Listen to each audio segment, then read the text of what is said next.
Welcome back to another episode. I'm your host, Vincent Green. I'm your host, Noel John Dewey. We got Carmack in the back, and this is Invasion of the Potty Snatchers. Let's get to it, motherfuckers. All right, Noel, we already did it, Chapter 1. Now we're back in Derry, Maine. Again, I was going to say Murray Dane. And I wouldn't have corrected you. But we're back in Derry, Maine, and like it's 27 years later, and Pennywise is back, but so are the Losers Club. And Noel, but before they come back, they've spread out across the fucking world, and they've all living their own lives. Extremely successful lives. Yeah, well, yeah, I suppose. Well, Beverly's still getting beaten. She's still Yes, yeah. It kind of shows that even though they've grown, they haven't really changed. Yeah, I always thought that the part of their success was to keep them away, because deep down Pennywise actually did fear them. Yeah. So because Richie ends up becoming like an SNL type comedian, sell out shows in Reno, and Ben is an architect of renown, and everyone except Mike, who stayed behind and is a humble librarian, So they kind of spread out across the country, and so even though if their lives weren't perfect, which they definitely weren't, but they were all extremely successful. Because Eddie was still in a controlling relationship with his wife now instead of his mother. Played by the same actress I spotted all by myself. Actually, the rain spot is like an outside MDK spot. Whoa.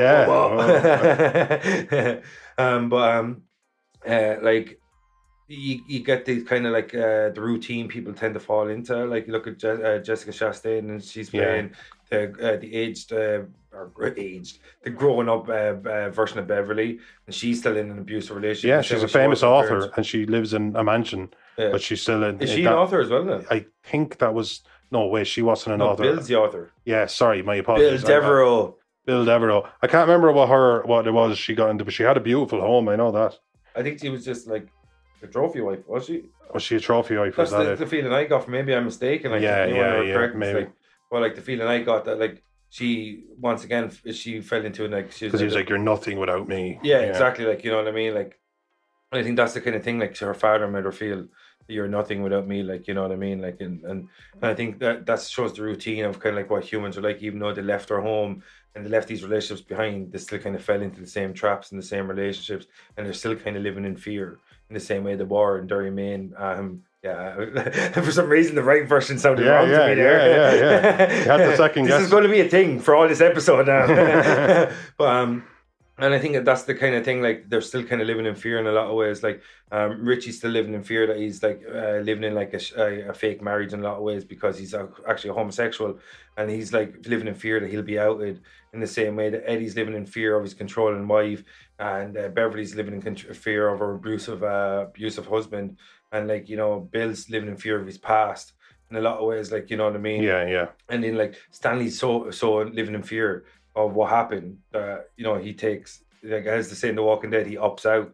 You know what I mean? Opts out. Yeah. He kills himself, like, you know what I mean, instead of going back there, because he fears so much that he knows he'll be a weak link, and that if he goes back there, they'll be stronger without him. All he'll be doing is feeding the monster. Yeah, exactly. Like, and that's the thing. Like, even though they're no longer living in the same fear they were living in Chapter 1, they're still living in fear in a lot of ways. Yes. And until they go back and defeat the original source of their fear, i.e. Pennywise, then they can't shed the actual fear that's taken on their lives now. Whereas Richie admitting to his sexuality, Eddie getting rid, Eddie dies unfortunately, but Stanley and Eddie are the kind of the examples of are the exceptions. But you have Bill, who kind of lets go of the guilt of Georgie and stuff like that. Like, you know what I mean? He's able to. That was their hurdles. Yeah, and he was able to write again and stuff like that. And Beverly was able to let go of the abusive relationship and actually look at someone that really does love her, Ben, who happens to be, gorgeous and successful. Yeah. He's like, it was you all along, Ben. Yeah. And he's probably got a massive dick now. Exactly. Yeah. It's like, this yacht is not the biggest thing I own because my penis is. You know what I mean? Big Ben. Yeah. Dong. But so that's what this kind of is. So until they go back to Derry, and until they face and defeat Pennywise, they can actually not shed the fear that they're actually still living in. And that's the big thing, like the difference. Yeah, that's good. Yeah, you know what I mean. The 27 their fear followed them. Yeah, exactly. But it just took there a was different enough shade. reason to keep them away. Yeah, was the success and the creature comforts. Yeah, that they had, and that was, you know, like when we catch life. when we catch up with Richie, he's like live at the Apollo or something. You know. Yeah, exactly. Like if I'm at the Apollo, how many times am I going to go back to Portage? Yeah, you know what I mean? Absolutely. Like, it's just one of them things. It is the truth, though. Like, look, like local fucking celebrity Robert Sheen. He's so fucking busy doing Umbrella Academy. How many times is he going to get a chance to go home? Every other year or something. Exactly. Like, you know, if he's lucky, like, you know what I mean? Because he's so busy, like, you know what I mean? And that's the saying, like, life just gets in the way of, and their success, whatever, stopped them from going back home. And the thing is, they needed this time, this 27 years. It was kind of like they're in a state of pause. They were still the same kids until that 27 years came away or came about, so they could go back home, defeat Pennywise, defeat their fear. And until they defeat the fear, they can't actually go on with their lives. And it's kind of like they're in this weird, even though they've grown up, they're in this weird state of stasis. But it's true. Yeah, it's true. They had, they carried their pain with them, even if they didn't carry their memories. Yeah. In a strong sense. It's like subconsciously there's some reason that makes them feel that this should be an abusive relationship. She doesn't deserve better. Yeah, exactly. Yeah. It's there, it's ingrained, and she doesn't know Richie why. wouldn't be accepted. Yeah. Even though, like, being, you know, he's a famous comedian now, he can probably pave his own path. But he was still, it's still carried. He's holding on to the fear from the area he grew up in, not the area that he's currently living in. Like because who cares if you're gay anymore, apart from a few bigoted fucking idiots? Yeah, absolutely. You know what I mean? And especially somebody as kind of grated as Richie would be, fuck them. Yeah, exactly. You know what I mean? Yeah. But it was still, he just carried it. It was like he's still the 13-year-old. They were, like you said, Stacey, it was like they were stinted. Yeah, exactly. You know, they were stuck where they were, and they didn't become adults. They're still adolescents in a lot of ways. Yeah. They had to defeat Pennywise. If you defeat your fear, the fear that's locked you in this weird state of mental adolescence, then you'll become an adult. And that's why the 27 years, they were just kind of locked in this fucking weird, they're locked in this kind of weird state of like fucking like adolescence. Mentally. Yeah, it's true. You know what I mean? It's like, true, you know, and then they had to go back. It's not even wanting to go back. They had to go back. And that's what I think is kind of really compelling about part 2, even though it lacks a little bit of the magic part 1 had, that they had to go back. And Stanley knew that. The only two choices he had. If I stay alive and stay away, I add to the fear. Yeah. Because they're going to be like, why does Stanley stay away? But if I go back, I also add to the fear and I weaken him. But if I take, what they say, I removed myself from the game. Yeah. Or took myself off the board or something. You know what I mean? And that's the thing. It's Sandy couldn't cut it, as it said in the... Yeah, it's so life and death. And that's what I love about part 2, that they have to go back. Because if they don't go back, they can never truly get on with their lives. In this kind of twisted way, Stanley had to die. Yeah. You know. And he made, that's the decision he had to make. It's like, I have to go back and be a weak link, or I can take myself off. Yeah, and the strong will... Because even Richie says it, because he was the weakest. Yeah. When they were trying to, decipher it all. Yeah. It was like, I thought it captured the nostalgia of going back to your childhood really well. Yeah. Finding their old little hangout, and the ball from the racket that was still there covered in dirt. Be careful, that gets $3. I love that when you're a kid, like £3, man. Yeah, absolutely. I Jesus, remembering £3 was able to buy you something. Yeah, exactly. But now it can buy you a part or something. Yeah, exactly. Kind of.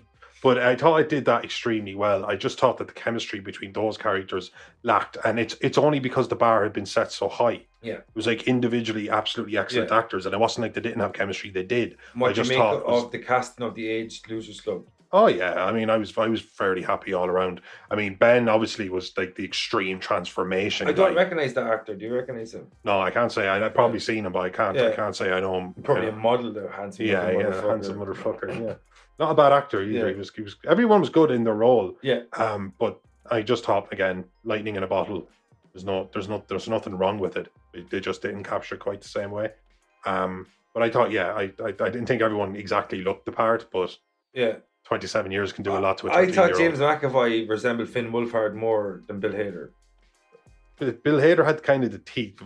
What's the nose? Yeah, the nose. Phil Wolfhard has a real distinguishable nose. Yeah, you know what I mean? Like, and I just think like Bill Hader's got such a flat nose. Maybe they could have done prosthetics. Yeah, if you darkened James McAvoy's hair. You know what I mean? If he just made him a little bit more. Yeah, well, and the fact that they had him going a little bit, I think he's gone grey maybe in real life anyway, but that kind of just adds to it because he's all stressed out, he's always on edge, he's going grey before his time, he's one of those kind of dudes, he's a tight fist, you know what I mean? Yeah, absolutely. That's what he is. Like all good kind of tortured artists are the funniest amongst them, you know? Exactly.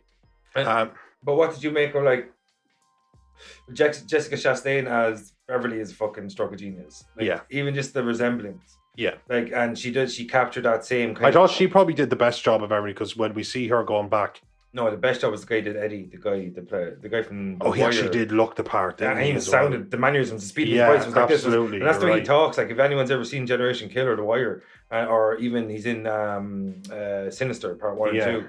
Or even the way he was bouncing off Richie about the mother jokes and stuff. You're right. Yeah. Him and Bill I was just thinking I suppose the point I was making Jessica Chastain's Beverly was capturing the pain. I believed it. When she went back to an fragility and vulnerability about her. And then when Sophia Lillis Beverly, like, you're still my little girl, aren't you? And she's having those memories. You could just bought it. You just bought it. Like, you just. She had this real like inverted awkwardness about her. Exactly. You know what I mean? Yeah. She didn't exude this, like, the fact that she didn't come back strong. Yeah. She became strong. Yeah. Like, but she didn't come back strong. And in the same way as when she was younger, Beverly's like a pretty girl or whatever. She wanted to look like a boy. She wanted to play down her femininity. She was afraid of her period, becoming a woman. And in the same way, Jessica Chastain. Her father, like, literally. Yeah, exactly. But in the same way, Jessica Chastain kind of gives that same kind of energy off. She's obviously fucking gorgeous, whatever. Browbeaten. Yeah, but you know what I mean? She kind of dresses down herself a little bit. She's very inward, and she, like, even like her body language, her shoulders are kind of tightened up, and she's kind of like, she looks like she's constantly cowering away from someone. Yes. You know, that kind of way, because her whole life she's been hate or abused or disgusted by her father. And you never know when it's coming. Yeah, so exactly. You're always on guard. So she's kind of like that, and that's what one thing I liked about it. She really did give off the same kind of energy as Sophia Lillis, is that we said? Sophia Lillis that played the younger Beverly. Like, I did. I just thought they slotted, but you're right. Eddie, down to the mannerisms, the way he carried his body, the awkwardness, awkwardness of him, and it's still like how quickly he takes offense to mom jokes. And you're right. He did a spectacular job. His intro as well, where he gets into I'm just jumping ahead. So Eddie gets like stabbed through, run through with the scorpion kind of thing by Pennywise. He gets picked up and he gets thrown. And then they're like, "Oh God, he's hurt." And I'm like, "Yeah, he's fucking hurt."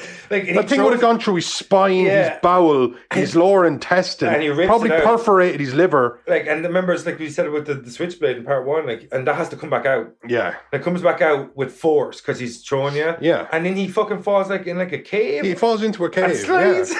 And bounces down. And then he's like, "God, and then they're like, "Oh God, Richie." He's like, "Oh, I'm hurt." I'm like, "No, you're dead. You're you dead. Just don't know it, Derry. You're dead." No, sorry, Eddie. Sorry. Yeah. You're dead from the stab. It's not. It doesn't take long, man. You know. This. I was looking at I think I had kinder eyes looking at this the second time. Yeah. I think I loved that first film so much that I set a very high bar for myself. It's and when I watched it, I watched them back to back. Yeah, I realized that it's a very wordy, it's a wordy follow on to the story. 100%. And if you've seen that alone, isolated, and somebody just filled you in and said, "Oh yeah, sure, I'll sit down and watch it," I'm not a big horror guy. Yeah. You go, that's a good movie. 100%. It was only with the framework of the first one that it diminishes. Exactly, because the first one had nothing to compare it to. It's like we said before. Well, I think the second one is a really, really good movie. It just lacks the magic that the first one had. And there's copy and paste. And he terrorizes you before he tries to kill you, and then they came back and he started terrorizing them before he tries to kill you. And I feel, and at moments I felt like I've seen this movie. Would you say it lost the it factor? Oh. If it ever had it. I just set him up and he knocks him out. But even in the park and where Richie sees the lumberjack, lumberjack statue guy. And that was cool, and it was I always hate when something bigger isn't always better. Yeah, that's I hate when scale is kind of the way. And I loved when Pennywise showed up and came down with the blue. Like, that for me was better than the lumberjack terrorizing bats flying out of his mouth. Yeah. All of that kind of stuff. And a bit too blockbustery. And then it's Pennywise sitting on his shoulders and he goes, "I know your secret." Yeah. And he floats down with the balloons and everyone is in the background is just standing swaying sides. Yeah. That was 20 times better than that's what I wanted. Exactly. Because I've already seen the terrorizing thing. Yeah, and we've already seen that, we kind of know the hints that Richie's homosexual and stuff and he's hiding it. Yeah. And earlier on that he's kind of maybe he's attracted to this other boy that he's playing Street Fighter with. Yeah, exactly. Yeah. yeah. He's just trying to be And nice then to Bowers shows up and just calls him a faggot. He ends up being his cousin or something. I think he's Oh, Bowers' is that cousin. what it was? Yeah. And he's just like, oh, why are you talking to me? Get away from me, you faggot, or some shit like that. Like, you know what I mean? Which is pretty harsh because, like, if I'm a dude and someone's offering me free Street Fighter, Yeah. I think I'm playing Street Fighter for the afternoon. I'm pretty sure. Absolutely. I'm checking my watch and I was like, Street Fighter o'clock, it seems. Yeah, exactly. 1989, and you got Street Fighter tokens. Arcade Street, you know what I mean? God. Like that's so rare. Like. First game I ever played was Street Fighter 2.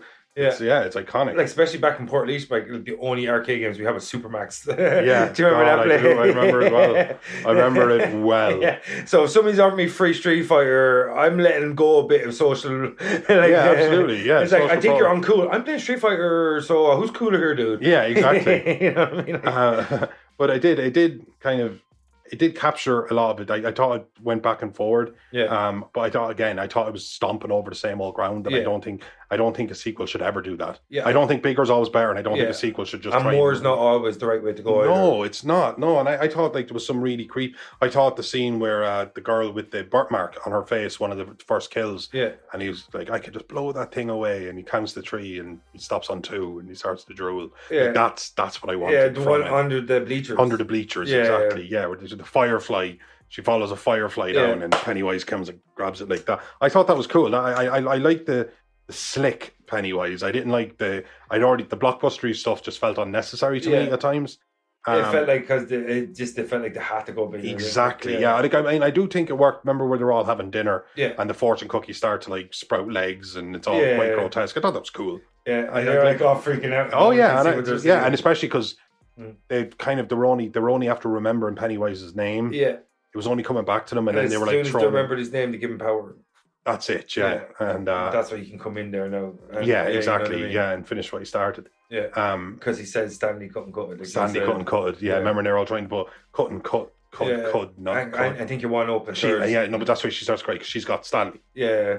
And they're really shit anagrams, though, aren't they? Yeah, they're really bad anagrams. Like I would have figured out immediately. Yeah, immediately. Like, dude, I couldn't cook. I'm like, dude, you're a writer. Yeah, you know what I mean? Are you not a famous comic as well? Like, you know words. You know words. Yeah. He's like, but he doesn't write his own material. Oh, it's like I knew it.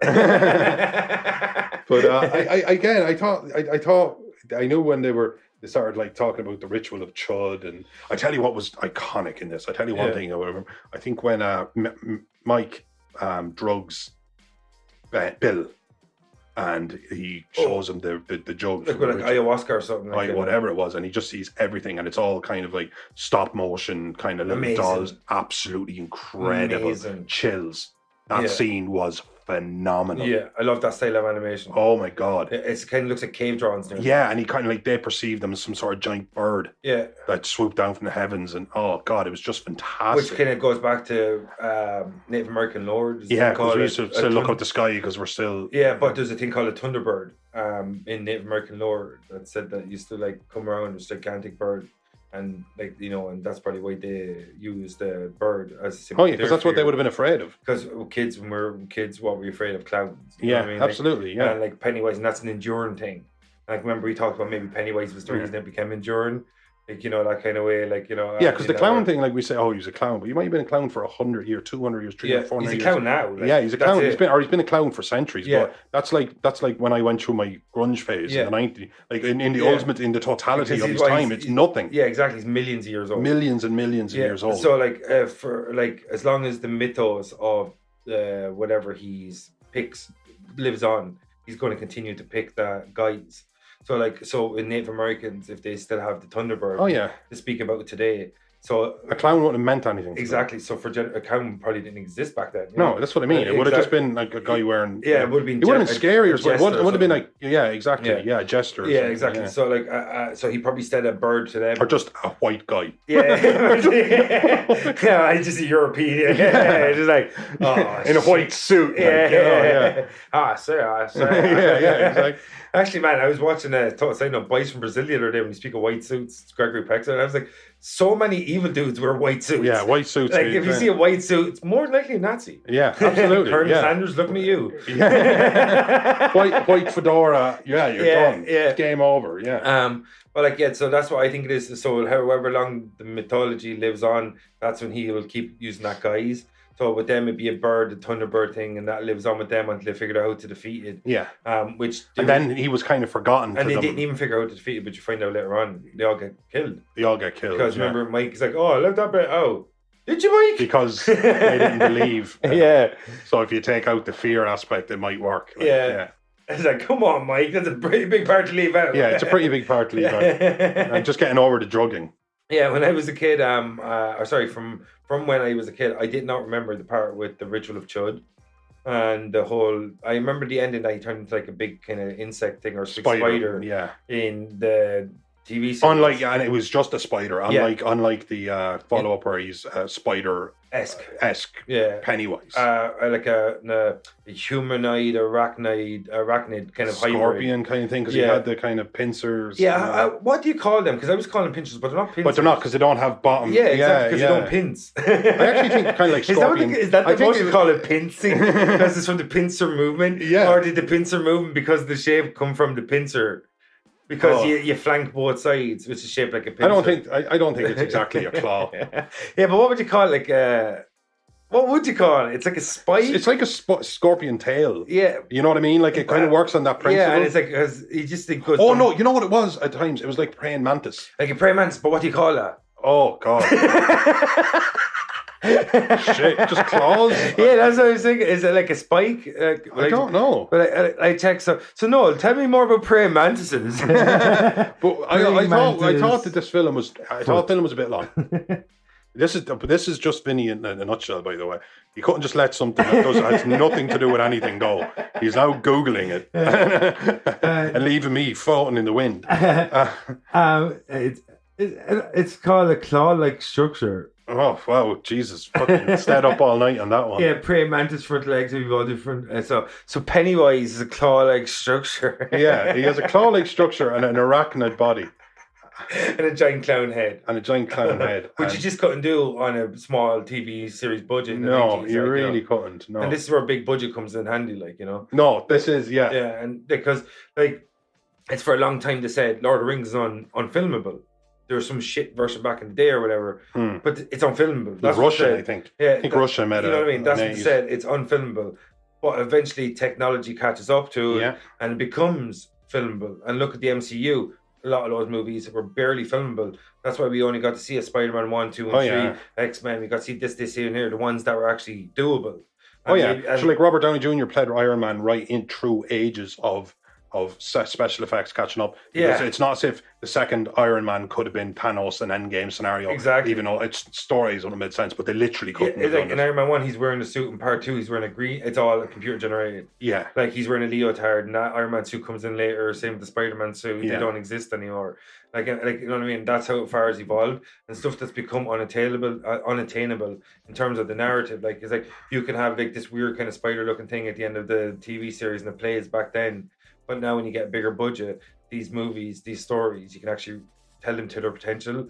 And sometimes I know it kind of ends up with a real long thing because you're leaving. Because you have a 1,000-page book and they're probably like, okay, let's tell the first half in 2 hours. And even 2 hours is kind of long for a horror movie. Yeah. Because 90 minutes is the golden button for a horror movie. That's the number. And like 90% of the best 93, horror movies, 87, you know, you're even just that pendulum that goes back and exactly. forward. Between 80 and 90 minutes, like some of the most iconic horror movies are an hour and a half long. Yeah. And to go 2 hours are like, well, they liked a little bit more and it was really good. Like they were fleshing out characters in the first one, with the exception of and you're Mike telling and one Ben. story as well. Yeah, exception of Mike and Ben. I don't think they fleshed out them a terrible lot, but they fleshed out Bev got fleshed out completely. Like they had more roots in the town. They had roots in the town. That's true. Anyway, but in the second one, I didn't feel like it was completely necessary. Did you get that feeling as well? Yeah, I just think like what the fear was when you have such a successful reaction to the cast in part 1, let's not get rid of them completely in part 2. Yes. Let's keep them around in any way we can. Yeah. They probably looked at the story. They kept doing that whole when they walked through the school hall or Yeah. the back of the back entrance to Bev's old apartment. Yeah. Or And do a cut too. Yeah, and then there was there was always going to be the storm drain. Yeah, exactly. Like, and that's the way they did it. Like, I think the reason the story might have felt a bit like what's the word I'm looking for? Kind of like bulky, maybe is the lack of a better term, but like recycled. Yeah, no, I just think they felt we can't just tell the adult story. Yeah, we need to keep the kids around because. And I suppose you do. At least you're able to kind of say, look, these adults are these kids. Yeah. It's not like you can say these kids are these adults. And you can tell the stories parallel and have them experience, like you go to a place that resonates to them for the past and you can do a cut to scene where they're now their kid again and you can play out because they probably looked at it and go, how do we keep these kids around? There was that period of summer where they all split up. What happened then? Yeah, actually what did happen then? Yeah, exactly. That's like, exactly it. You know what I mean? Like, and I think that was like maybe why the film felt a little bit bulky because chapter 1 you're telling one story, it's the loser club story when they're kids. Chapter 2, you're telling 2 stories. Something we talked about, I think, before we start recording. You have the adults, and then you also have to let us know what happened in that summer and how they've grown as children and what let them to grow. And as it's coming back to them, it lends you a good storytelling narrative to use those things. Yeah, exactly. Because obviously they come back to the town, they're only remembering. Yeah. But yeah, I thought like fine, and I cared about their stories, but I thought they were getting, unlike the first one, I thought the second one they were getting a bit bogged down in it. Yeah. As opposed to everything, not everything felt necessary to get to the point. They came back to the pacing was the issue. Pacing was the issue. The first one was so well paced. Exactly. Yeah, and I think that's the problem when you have an extra 45 minutes. Yeah, because even looking back on it, I was about to say something. I was like, wait, was that before or after? And then I realized some of the stuff was quite inconsequential. Yeah, and like when the skateboard comes down the stairs by itself, and Bill's like, I'm getting used to it. I was like, was that before or after the scare? And now it means it actually doesn't matter. Yeah, exactly. Like it doesn't matter. Yeah. Whether I'm right or wrong, was that before Ben has the flashback to where Pennywise pretended to be Beverly and her head on fire and said, how would I ever go near a fat loser like you? And I was like, was that before or after that scene? And I realized it doesn't matter. Yeah. It really doesn't. And in the first one, it would have. Yeah. So pacing was the issue. Some stuff was just kind of put in there because obviously they wanted to scare you, and there was some really good scenes in it. But I don't know, it didn't feel as organic. Do you think as well they felt we need to keep the kids around to really emphasize on the scares because like scaring adults doesn't or it doesn't have the same emotional. You know what I mean? Like it's like when you watch a film and a dog dies. Yeah, I don't know why. But it's not like it's not. It's in real life, of course, it isn't the case, but he's become desensitized. He's an innocent. Yeah. And there's always like, there's a scene, there's a shootout scene, and there's cops against bank robbers, and there's civilians in the middle, and people are just getting good now, and it doesn't have the emotional kind of ripple effect. But kids, it does. So yeah, it was it makes sense from a perspective of emotionally connecting to your audience. Yeah. So I get that. Yeah, and because if you want to carry on that emotional connection to the adults, keep the kids around because we've already told the first story with them. So we already have that emotional connection with the kids. Yeah. So it's like you said, you want to see these adults as the kids, something you kind of touched on earlier. They can be. Yeah, you know what I mean? So you tell a parallel and then we'll create this emotional connection that we have with Finn Wolfhard will carry over to Bill Hader that we had with Bill Devereaux. I'll check that kid's name in a minute.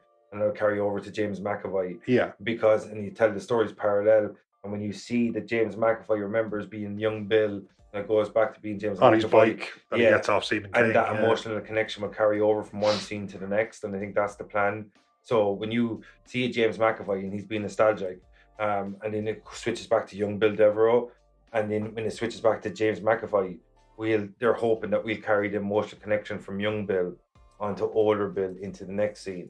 Gotcha. And that's why you tell a story parallel, and that's why you have to keep the kids around. Yeah, you do. You know what I mean? Like, and that's just the way it is. And I think that's why you have a 2 hour, 45-minute movie or something. Like, because like I said, it was still like 20% about the kids. Probably should be 2.5 hours long. Shave 15 minutes. You could have shaved 15 comfortably, easily. Like I think I know, and they weren't going to shave any of the movies. I love longer movies. Yeah, and they weren't going to shave any of the special effects. Yeah. You know what I mean? They weren't going to shave Lumberjack a scene. You cut that in half. You just have Pennywise. I just like when Pennywise showed up. Yeah, exactly. I just thought that was cool. Big Lumberjack is like the Stay Puft Marshmallow Man at the end of Ghostbusters. That's not as scary to me as a Vigo. But everyone be afraid of a giant statue coming to life, chasing you with an axe and and shooting bats out. Yeah. Everyone would be afraid of that. But It's not so cartoonish. but yeah, it's so cartoon. That's it. It was so Yeah. cartoonish. And also, it's just, but if somebody shows up and goes, "I know your secret," Yeah. that's one of the most terrifying things that can happen to a person. Exactly, yeah. And like it's his biggest secret. Yeah, You know what I mean? It's the thing that he fears that will fuck with his identity forever. yeah, of Because course. he's created this version of Richie that he exudes out into the world, and he has a wife or whatever, he has a girlfriend or whatever, and he's this big mouth, and he's a successful comedian. Yeah, But probably a ladies' man, you know. Yeah, what I mean? exactly, All of that kind of stuff. Yeah, exactly. The pure stereotypical. And a lot of times for people I've heard, even from gay friends of my own, that the longer they've left coming out, it's almost like, would you be accepted? You convince yourself you might be accepted by the gay community for having that shame. Yeah. And then you won't be accepted by the other community for being gay. Yeah. And not that any of it's like, there's always weird pockets. social limbo. But yeah, you're in a social limbo, even though it's kind of a prison of your own creation. Yeah, exactly. People are usually more accepting. Especially nowadays. People Yeah. are more accepting, but at the same time, I don't claim to understand, but I understand that is something that happens. Yeah, no, I'd say you've been pretty gay from time to time. I have from time to time, yeah. With your mom. What?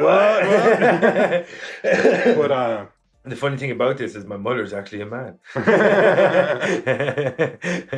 But what did you think of the kills versus the first one? We had the gay couple that was at the start. Yeah, beaten and he was thrown off. I like the simplicity of it. He goes down there, your man bites into the gay guy that got thrown off the bridge, and the balloons come from underneath. I thought that was cool. Yeah, like I was actually saying to Lorraine when we were watching, I was like, it must be so fucking annoying that you can't just kiss your partner without fear of some fucking idiots attacking him. Oh, it must be awful. So annoying. Like, you know what I mean? Like, I could kiss any girl if I'm with them and it'd be grand. But if I'm a dude and I kiss another dude, straight away I'm like, fuck. But don't think, if you've seen somebody give a child a kiss, you think whatever, they're a parent, even that, it's people tend to just mind their own fucking business. Yeah, exactly. But there's something about that just draws eyes. Yeah, exactly. It's unbelievable. And it's like, that's the saying, like the fear is nearly the people as much as Pennywise in this situation. Like, you know, but at least Pennywise is a monster. Yeah. At least he fucking wears so it. These guys are but you know what I mean? Yeah. But at least he wears it. Those guys will go back to being like fucking whatever it is their day jobs are, and they'll go back into hiding, you know what I mean? I think their day jobs are sleeping with their sisters. Yeah, actually, probably, yeah. But they're female sisters. Yeah, it's my sex box and her name is Sony. But so I thought, what do you think of the kills? We have the little girl under the bleachers. Yeah. We have the That's gay, probably the strongest for the side characters. Because you're supposed to say it's her. Yeah. And then you have the kid in the House of Mirrors. Oh, actually, that was one thing I liked about the kid in the mirrors is I've seen this movie only twice before, I think, when it released in the cinemas, and then after I got the DVD for the ring because I was a president, whatever, I'm a good guy, whatever. Biggie, you know, am I a hero? Your words. Yeah, let's just like leave my accomplishments where they may, like, whatever. Like, but like I forgot that kid actually got killed. So when I was watching it, I forgot until he was going into the mirror house. Yeah, no, I actually totally forgot he got killed. Full stop. Like, really, no, I remembered when he went into the mirror. Yeah, and I was like, he's this is fucking Will's redemption arc to save Georgie all over again. Yeah.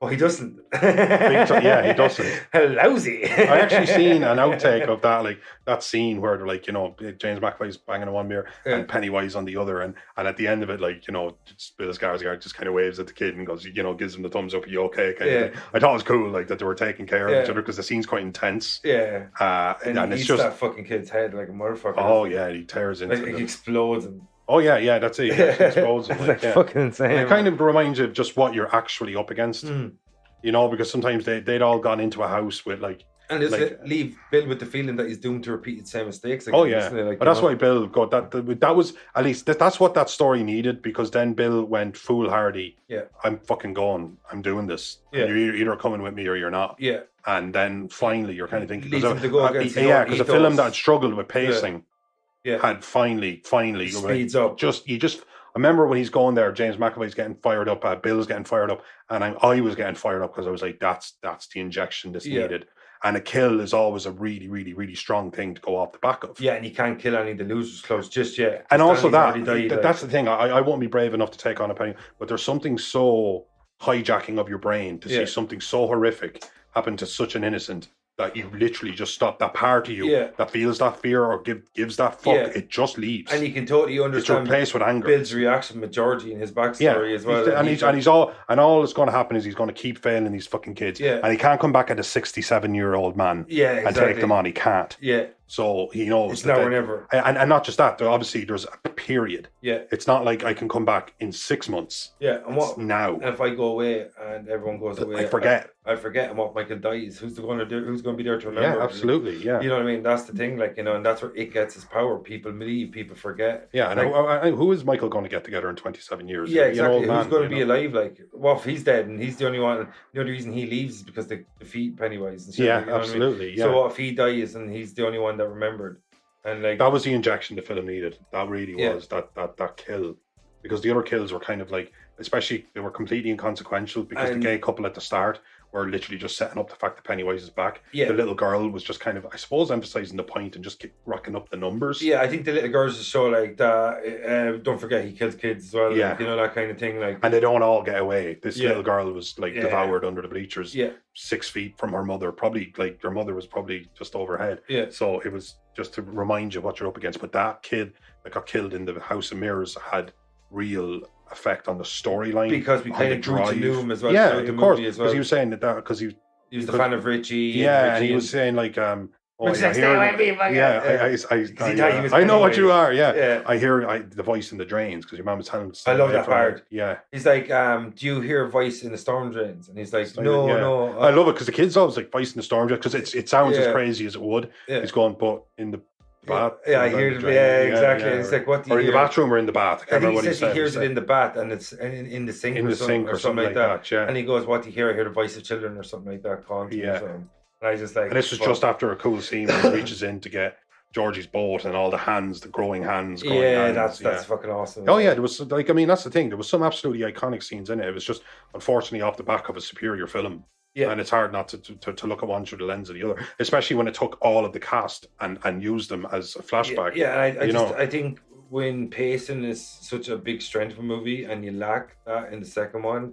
Yeah. And it was such a... We didn't say that when we were actually talking about the first film. We were talking about the chemistry and stuff, but the pacing just felt right. Yeah, exactly. And even when it did just kind of take a step back, and they were gone for a swim. It's probably better to mention it now, because you have the comparison of part That's it, yeah. But in the first one, when they jumped in the water, and it was like, it felt necessary. Yeah. Even though when you're looking at it through strict eyes, it kind of wasn't. Yeah. But like they had the bond, I guess. But like they had that, and it was funny because there was that girl that was sunbathing, and there was the guys all sitting around. It's such a symbol of Americana. Yes. Everybody getting around, jumping off the big. That's it. Thing, yeah. Just being a kid. Yeah. Just actually like, you're bullied, and there's an absolute psycho on the loose looking for us. But we're going to let it all go. We're going to let it go for like an hour, 2 hours. Exactly. Yeah. Just be kids. So the second film, it didn't. Yeah, it felt unnecessary at times. But I thought when it finally picked up pace, I thought the showdown at least. I didn't do it. There's stuff I didn't like with the showdown, but I thought at least the showdown, it was all just happening. Yeah, I think one thing about part two were different from part one is in part one, when it sped up and slowed down, it sped up quite quickly afterwards, and you didn't feel the slowdowns, so it gave room for, remember, like we talked about character development and let you relate to a human element of the characters. Absolutely. But in part two, it sped up and slowed down, but for too long. And then when it sped up again, you were enjoying it. But when it slowed down, it was maybe for 10 minutes too long each time. Yeah. And with part one, it was very snappy. It was like, it sped up, slowed down, back speeding up. And then you get your next scare and it's back again. Yeah. And the next big moment, character development. Or even like when they're looking back on themselves as kids. And I was like, I know you survived this. Yeah. You know what I mean? I just eventually like, we get it. Pennywise was a dick. Yeah. You know what I mean? That, like, even to see like your man comes back Bowers. Like, and he's like, Pennywise is bitch. And when he stabs Eddie in the face, and Eddie just gets in the shower kind of laughing, and he walks up and he just stabs Bowers in the chest through the curtain. I just thought that was brilliant. And I didn't really get his deal, because like, is Pennywise able to affect stuff in the physical world outside of his victims? Like, in the sense of like, remember he escapes the mental institution, and then his psycho friend that was killed 27 years ago, the other bully, is like, he's a corpse and he's driving the car. Or Bowers gets stabbed in the heart. Yeah. And he just walks away from it, but he gets stabbed in the head and he dies. I wasn't sure what it was, like Bowers operating on zombie rules or something. I don't know. Maybe Pennywise can heal it. Yeah, maybe. I mean, a hit to the head is instantly fatal, I guess. But Yeah. I don't know. I didn't know what rules Bowers was up in the 1990 film. Pennywise just used them to lure the kids into the sewer, and then he ate them straight away. Yeah, that was it. Yeah. That was a cool scene. I actually don't remember much at all. Yeah. There was a cool scene. It was all the deadlights moving up a drain, and he goes white, and it just sucks him in, drags him, and he just kind of goes in like just sucked in to a drain that he'd be too small to go into. Yeah, and this is kind of he's his agent or some shit. Oh, absolutely, yeah. Who can move around in the physical world in a way that perhaps Pennywise couldn't, or at least would be useful to him, even just as a distraction. a killable minion, somebody who did not matter at all, like ultimately. And like he's on the run and shit because like he broke out of the mental asylum and all that shit. Yeah, exactly. Yeah, and he wasn't long for this world, and he was killed off. He was kind of the comic relief. Yeah, in a way as well. Like, because remember when he stabs him back, and Eddie's making his way out, and he goes, "Jesus Christ, man, lose the mullet. It's been 30 fucking years." I thought that was a great. Yeah, no, he's fucking brilliant in it. Though. Yeah. Who's actually what's that dude's name? The Grown Up Bowers. No, Grown Up Eddie. Grown Up Eddie. The dude from The Wire is James Ransoni. I'm sure you pronounced that perfectly. I don't think James Ransoni. I say Ransoni. Oh, I guess we're going to have to fight to the death. But like that's another strength of the casting though. Like even the guy that they picked to play the older Bowers. What's his fucking name? I thought you were checking it. Checking it. I had the wrong cheat sheet up. Did you? You suck. You suck. But so I think the major strength of part 1 and part 2 is like. Or the carryover is the casting, even though like the chemistry wasn't maybe there in the same way part 1 was. But it was lightning in a bottle in the first one, But they still captured it in parts, like Oh, they did, Richie and you sense they cared about each other, like Richie and Eddie was definitely spot on. Definitely, that was the best carryover in terms of chemistry. I think Jessica Chastain did a really good job as Beverly. Yeah, exactly. And she seemed to carry Beverly's pain. Yeah, she captured the same pain or the same fucking kind of like persona or the same. She seemed like a woman who was damaged from a past that young Beverly had. Yeah, her and Sophia Lillis is like Sophia Lillis. They seem like the same person. You know, like they're portraying the same person. Like, I think whereas it's harder for Ben, I think, because it's such a change. But like with Ben, I think there's an argument for two sides of a coin here. It's harder for him because it's such a change, or it's easier for him because it's such a change. Yeah, you know what I mean. It really depends what way you want to go. In terms of comparison, like it's harder to. It's hard to make the comparison. Oh yeah, absolutely. Whether or not he did a good job or not, because exactly. But he did seem to carry he seemed to carry some of the insecurities. Yeah, definitely. Like he didn't, even though he was such a good-looking, accomplished dude. He wasn't the cock of the walk. Yeah, and when Beverly hugs Richie, hugs Bill. He still has that, Yeah, he's still like he kind of walks off with the head down. And that woman is fucking useless at figuring out who writes poems. Yeah, and it's an awful poem. Like, Jesus Christ. That's a terrible poem. Yeah, it's a terrible poem. Terrible poem. Like, and Stephen King wrote that because we checked it up. Lorraine wanted to see if it was from a real poem. Stephen King wrote it, and I think it's an awful poem. Out there. Stephen King, you wrote an awful poem. There you go. Take that, Stephen King. And before, so on that note, let's go to the break. All right, Noel. So we fuck off to the break, and we come back and we'll wrap up in chapter 2, and you can give us your final thoughts and shit about the whole series in its entirety and whatnot. Okay. All right. So, this is Invasion Potty Snatchers. I'm your host, Vincent Green. I'm your host, Noel John Toohey. Carl Mack is the man in the back. And we'll be back after the break in our word from our sponsors. Happy, happy Halloween, Halloween, Halloween. Happy, happy Halloween, Silver Shamrock. Happy, happy Halloween, Halloween, Halloween. Happy, happy Halloween, Silver Shamrock. All right, folks, welcome back from the break. This is It Chapter 2, and I'm Vincent Green. And I'm Noel John Toohey. This is Invasion Potty Snatchers, and we've got Car Mack in the back, and thanks for joining us if you're back with us. And so, Noel, we're going to wrap this motherfucker up. We've been talking about these two movies back to back here. We went through what was like for the new cast to transition from the old, difference in the chemistry, who was able to do a better job at kind of capturing what the younger actor was able to do in part 1. So that was the template they had to work from. We talked about it used different kind of, Pennywise. Probably have to touch on Pennywise's final demise as well. Pennywise, uses different tactics now, more modern age, and this shit like that, and playing with people's minds and stuff like that. And we see that the big thing is kind of building up now that no one is saved. That he killed the gay dude at the start, he kills the girl under the bleachers, he kills the little dude in the House of Mirrors. in the carnival, and now we see that. Trying to think, there's probably one or two others. Yeah, and we just see now that this is going to be a continued cycle. He's not going to stop.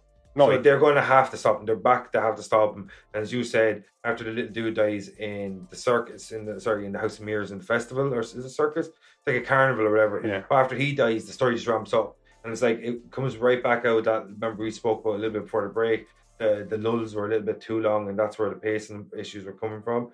It picks it right back and it runs it right in, because now this is Bill saying, enough's enough. Georgie, I failed. Through inaction, through my own bad decisions. This kid, I failed, and now it can't be another kid.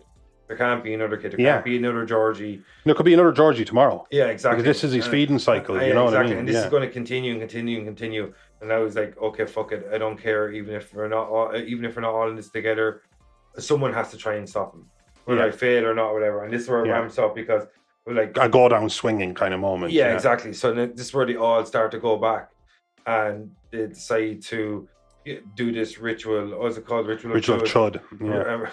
What's it mean? Does it have a meaning? I don't know. Because come on, Stephen King. Yeah, come on, Stephen King. Stick to the poems, which you're great at. Sarcasm. It's like not. It's like Borat. So fucking. Not. High five. Yeah. You actually mash.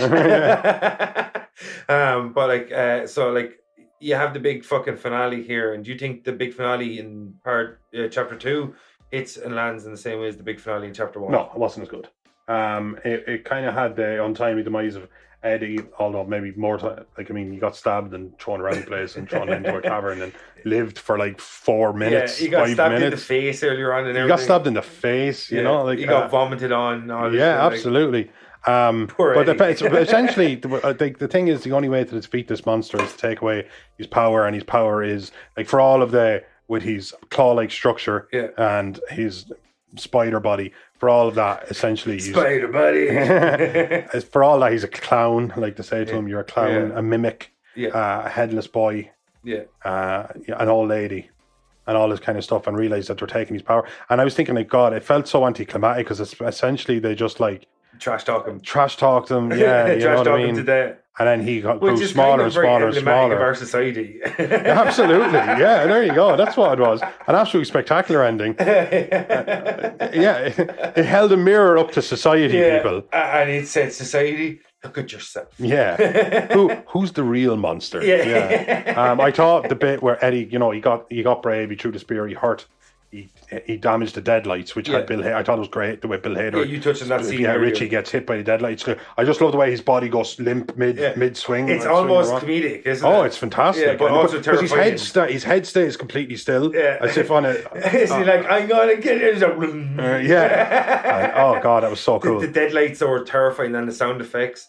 And it's the one something I talked about in part 1 is the sound effects and the score. And the way yeah. But I love that sound effects with the deadlights. Just sheer power. Yeah, exactly like that. It's just raw sucking electricity. There's nothing you can do, like a tractor beam or something. No, nothing you can do about it. Yeah. And I thought, like, eventually, but the only way you could ever kill something like that is to take away its fear, because it's not. You can't. It's not fire. Yeah. It's not silver bullets. Yeah. It doesn't even have. It doesn't even have a fixed shape. Yeah. It seemed gaseous at times. Yeah. You know, they could flake away. He can be whatever he wants. Absolutely whatever he wants. Limit, again, by your imagination. Do you think his name was Pennywise back in the day? Or I honestly, no, I think it's that thing I've read in enough comics to know, like, I've been known by 1,000 names, by, you know, Conqueror of Worlds, all that kind of shit. But I think Pennywise has probably done him for the last half a millennia. I'd say for the last half a millennia, it's done as good as anything else. But I thought, like, essentially they beat him and he goes, "You've all grown so much." And then they crush his heart, and then they all go for a swim, and Richie has a bit of a cry. And they all kind of and I felt the chemistry there. Like, I felt the chemistry Richie's there. reaction is very Richie's good. reaction to Eddie's death and them kind of comforting him actually felt right. Yeah, and like, that's when I think they captured the magic a bit there. They were like, Eddie be so angry with us, swimming in dirty water. He probably that was it. And they were making jokes about the diseases that he would mention. Yeah, staphylococcus. I wouldn't mind. That's the kind of laughing you do like a year later. Like, the dude's 15 minutes dead. Yeah. But Well, sometimes you laugh to stop yourself from crying. yeah, that's true. That's Yeah. absolutely true. And it was like a really, really worthy effort. It wasn't joyless or soulless. Yeah. But it was just, I think it was an unfair expectation to it. Yeah. But the first one, Especially when you don't get to beat the clown to death. Yeah. You actually just have to it's like in the first Nightmare on Elm Street, which is iconic, but she turns her back on him. Yeah. And that's how you defeat him. Although And that's the problem with fear-based. that's the problem with the fear or name or belief-based monsters. Candyman It's again. anticlimactic. It's anticlimactic because you are the one who's feeding them, which is cool and it's mindfucky, but it doesn't lend itself to a Terminator style showdown. Especially after the first one, you have Finn Wolfhard's Richie attacking him with the baseball bat. Yeah, Bev she'll have to shoving kill this fucking clown. Yeah, like we have Bev shoving the iron bar or whatever through his head. Yeah, and then before that, Bill shot him with the compressed, gun, the bolt gun for killing cattle. You know what I mean? Like, so that was kind of cool action. They were actually fighting him. Oh yeah, and when he had one, like I think Ben bites him. Yeah, like, you know what I mean. They run up at him. Imagine how horrible that would taste. Yeah, I was just thinking that. Yeah, imagine how horrible, horrific that would taste. But the fact like that a wet sock that's been there for 100 years. Yeah, exactly. Oh god, that's the only thing I can think of. But somehow still moist. Somehow still moist. Yeah, in the driest cave in the world, still moist. But that there was the tooth and nail to it, and the second one that literally. Like they turned him into a baby of some description, and then they took his heart out of his chest like he was made of sponge cake. Yeah, he looked like he was kind of like deflating. Yeah, but you even see when they're reaching into his chest, he's only got these tiny little hands. He's just a balloon. That's why he likes red balloons. I don't know. Do you see? He comes out as the chud thing. He comes out as a giant red balloon. Yeah, I thought that was cool. I like the fact that he's stuck with his thing. You know. Yeah. Oh man, he's so fucking cool though. Like. Oh yeah, he's excellent. But yeah, to wrap up, I think overall, what an excellent. Franchise. Yeah, it was. I mean, there was enough. Too many strength. Because essentially you could slap them together. It's just that they'd be too long to be called one film. Yeah, it is a 5 hour, 4.5 hour story. It could easily be in a trilogy. Could easily have been. Oh god, yeah, it could have been. It would have lended itself quite nicely to the 1990 format or 95. Yeah. And I'm sure there's a supercut out there. Someone has a cut. Oh god, yeah. But I thought overall I enjoyed the hell out of it. Like, I mean, and I think most of my faults definitely fall into the second one. But a lot of it's because I didn't enjoy the stuff because I'd just seen it in the first one. Yeah. I just felt like they were trying to copy. So even though I'm sure it was painstaking to make the lumberjack come to life and all that kind of stuff, it just felt cheesy to me. It felt unnecessary. Yeah. A little bit out of place. Yeah, a little bit out of place. And I think what might have taken away from that scene might have been two reasons. The kind of colour palette that was used. Because it's very light in compared to what Pennywise uses. It's very dark, so he's greys, and it was out in kind of the cold light of day. Yeah, there was a cartoonishness. Yeah, I know what they're trying to say there, even during the broad. Oh, you know we're safe. Yeah, exactly. Like standing in the middle of just the main square. Most times, when you think about most people get murdered during daytime, not night. Yeah, absolutely. Like, and most people killed by people they know, and all that kind of stuff. You know, the boogeyman is next door and all that kind of scary shit, which is unfortunately true. Another scene actually before we go, like we didn't touch on, like one thing I really liked when Jessica Chastain's character comes back, Beverly, when she goes back to her house, the apartment she used to live in, the scene with the old lady. Oh yeah. Never trust old people in horror movies. No, even it alone did it with the woman in the library and the old lady. And when you just sorry to cut across, but compare the two scenes with the two old ladies, where it's kind of subtly done in the first one. I prefer the subtly. And the second one, she runs out as this giant naked old lady with the tatas swinging. Yeah. I don't think that's necessary. I said to Lorraine, we were watching that, like, I think that scene would have been scarier. The old lady just runs out naked. Yeah. And just the normal old lady. Yeah. Or even if she's just in her underwear or whatever, just runs at the camera. Completely frantic. Yeah, exactly. Like, yeah, you know absolutely. what I mean? Like, and that would have been scarier than the CGI monster. Absolutely. Yeah, and that's a case of going bigger. That's better. It. Go bigger, go 8 feet tall, and exactly. Like, you know what I mean? And essentially, it was just that's what I mean. It was essentially the twisted faced painting lady. Yeah. Done again. Like they just tried to go a little bit bigger, literally physically larger. Yeah, exactly. It was the same idea. It was something very freaky coming from the shadows that was making, like, the old lady was making her uncomfortable and then struck. Yeah. And the painting makes Stanley uncomfortable and when then she was running around in the background and stuff. Though. Yeah, that was creepy. That was creepy. That was creepy. Like. Yeah. So like it definitely did like hit at certain times, but like just two aspects we just mentioned, like two scenes that could have been less and there would have actually been more. take out the lumberjack and just have Pennywise saying, "I know your secret." I know your You know, secret. and you take out the big CGI woman, and you just have the old lady Yeah. coming out there, and that's Saved a pretty- few pennies, and Yeah. I don't think, especially when the Don't end have been scene, especially when the Pennywise. oh Ooh. Pennywise for your thoughts. But yeah, especially when the end, you're going to have him being this kind of cacophony of different creatures, and he's going to be Yeah. huge. I Because mean, you don't want to desensitize. Like actually something I watched recently was Jaws, and Steven Spielberg said there's a scene in Jaws, you know, when Richard Dreyfuss goes underneath the water to find Ben Garner's boat, yeah, and it's got a hole in it, and he goes down to investigate what's going on. And Ben Garner comes out, his head just floats out, and seemingly he said the first time he shot it in Dallas, I think it was. So I watched the documentary. The timing was off on the Ben Garner scene. And he didn't get a pop out of that, and he was really disappointed. But when later on in the movie, the timing for, do you remember when we're going to need a bigger boat he's scene? throwing the He's throwing the chum. yeah. And Jaws, for lack of a better name, because the shark comes out of the water, and he said he got a massive pop. And then they went back and they're like, we need to rework the Ben Garner scene. So he went over time, and he said he came up with like 12 different versions of this Ben Garner scene, shot it off his own money, cost like an extra 3,000 quid or whatever to reshoot the scene. And he got the timing right, showed it in another place, and the pop was there. It was amazing. He said, you got the exact reaction. But later on in the movie, when the chumming scene came around, he didn't get that same reaction. And he realized he'd been too greedy, and he'd taken away the audience's trust. That's an excellent story. It's an excellent story for me to have, because I just think it does sum it up really well. Yeah. I mean, we're talking about Spielberg, and he's at the height of his power. Exactly, yeah. And I think that's some of the case. Well, third movie or something, so I suppose. Yeah, you know what I mean? He did like a Jewel and some other movie. Yeah, I think it was his third. And they were saying it's just a case of like, I think in this movie that when it came to the big thing, when we see Pennywise as this big gigantic monster, because they've gone so big with the lumberjack, because they've gone so big with the old lady in Beverly's old apartment, it lacked the impact. Chinese restaurant scene. Exactly. Yeah. The old lady comes out with a naked and CGI. I think when you see a big gigantic monster, it lacked that same kind of impact. Yeah. Because we'd seen all these. Because it's not even the first big gigantic monster. Exactly. Yeah. So we'd seen these already two other monstrosities. Yeah. And I think in part one, it really played with it, because the woman we seen in that looked like a normal woman, but just slightly distorted, and it was just kind of just fucked with you. And it wasn't this gigantic woman; it just looked like a woman, and everything was just like distorted about her, and it just played with your mind. That it just looked off, and it was just unsettling. Where this, it was just over the top. A woman coming out, gigantic, 9 feet tall, old droopy tits hanging out and shit. It's too much.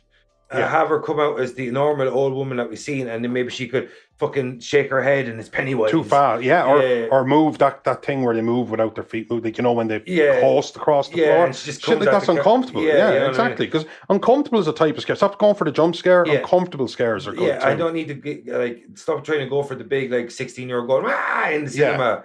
Like, what you really need to do is you need to make people feel unease, and then you just knock them off the edge. You know what I mean? And then straight away you put them back in their seat, and then you start making them feel unease again. And that's what part one did.